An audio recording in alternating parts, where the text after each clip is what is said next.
ধান সিদ্ধ হয়ে গেছে, এখন শুকানোর পালা। আসসালামু আলাইকুম। সকাল সকাল উঠে যেগুলা ধান সিদ্ধ করা হয়েছিল রাতে, সেগুলা সব বস্তাবন্দি করা হচ্ছিল।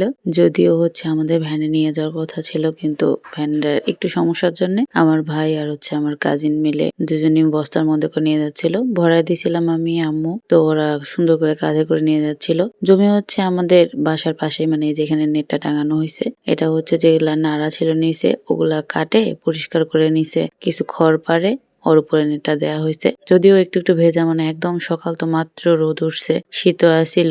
আমার মেয়ে দেখেন খালি পায়ে একদম দৌড় মারতেছে, সে ভাবছে এটা নিয়ে মানে খেলে হয়তো দৌড়াদৌড়ি করে। এদিকে আম্মু এসে সুন্দর করে ছড়াই দিচ্ছে, আমিও কিছু দিচ্ছিলাম, কিন্তু ওভাবে পারতেছিলাম না, যেহেতু এটা নেট একটু উঁচা নিচা আছেই। আর নর্মালি নেটের মধ্যে আমি কখনো ভাবে কাজ করি নাই, ওই জন্য পারছিলাম না। আমার ভাই আর আম্মু এগুলো ছড়াই দিচ্ছিল। আর এদিকে অর্ধেক রোদ হয়ে গেছে, অর্ধেক বেলা হয়ে গেছে, যেহেতু মানে নেটটা একটু উঁচু নিচু, ওই জন্য বান্না দেওয়া লাগতেছে একটু পর পর। এদিকে আমার মেয়ে দেখেন আর জামাই দুজন মিলে বসে আছে। আমার মেয়ে তো পুরা ভান্ডার নিয়ে আসছে খেলাধুলার, যত বাড়িতে খেলাধুলার জিনিসপাতি আছে সব নিয়ে আসছে, এখানে খেলতেছে। রোদও আছে বাতাসও আছে, দুটা মিক্স ছিল। আর এদিকে আম্মু দুপুর দিকে ধান বান্নে দিচ্ছিল। বান্নে দেওয়া মিনলে উপরের ধানগুলো নিচে উঠানো হয়, মানে এপিট ওপিট দুইটা মিলেই শুকানো হয়। এই জন্য মেইনলি ধান বান্নে দিতে হয়, যাতে দুই পাশে ভালোভাবে রোদ লাগে আর ধানটা প্রপারলি শুকায় যায়। আর সিদ্ধ হওয়ার পর ধান যেটা প্রথম রোদ দেওয়া হয়, ওটাই শুকাই মেইন, মানে যতক্ষণ না পর্যন্ত একটু চ্যামটা হয়ে যায় ততক্ষণ পর্যন্ত একটু টেনশন থাকে।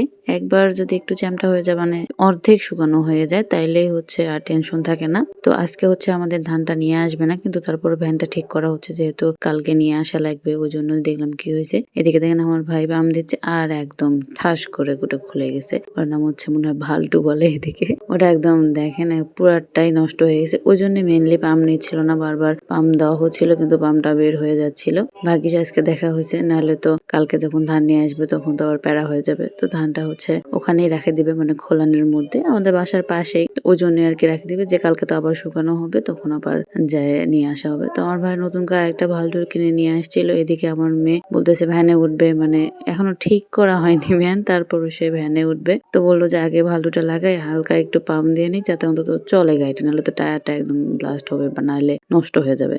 তো ওই জন্য সুন্দর করে লাগাচ্ছিল। দুইটা কিনে নিয়ে আসছিল মনে হয়, তো একটা রেখে দিল, আর একটা বড় হয়েছে জন্য একটু কাটে, ওটা আবার নতুন করে লাগাচ্ছিল। আর এটা বাজারের দিকে মেইনলি মেকারের দোকানে গিয়ে ঠিক করে, তো ওই নাকি শিখছে দেখছে, ওই জন্য নিজেই বাসায় লাগাচ্ছিল। আর পাম্প দেওয়ার মেশিন ছিল না আমাদের। এদিকে আমার মেয়ে বলতেছিল যে বারবার গাড়িতে উঠবে, গাড়িতে উঠবে, গাড়ি ঠিক করা লাগবে। গাড়ি ঠিক করা না করতে, গাড়ি বের করতে ওই গাড়িতে উঠবে। প্রতিবার আসলে আমার মেয়ে মানে গাড়ি বের করলেই গাড়িতে ওঠে। আজকে ভিডিওটা এই পর্যন্তই। ভালো থাকবেন সবাই, আল্লাহ হাফেজ।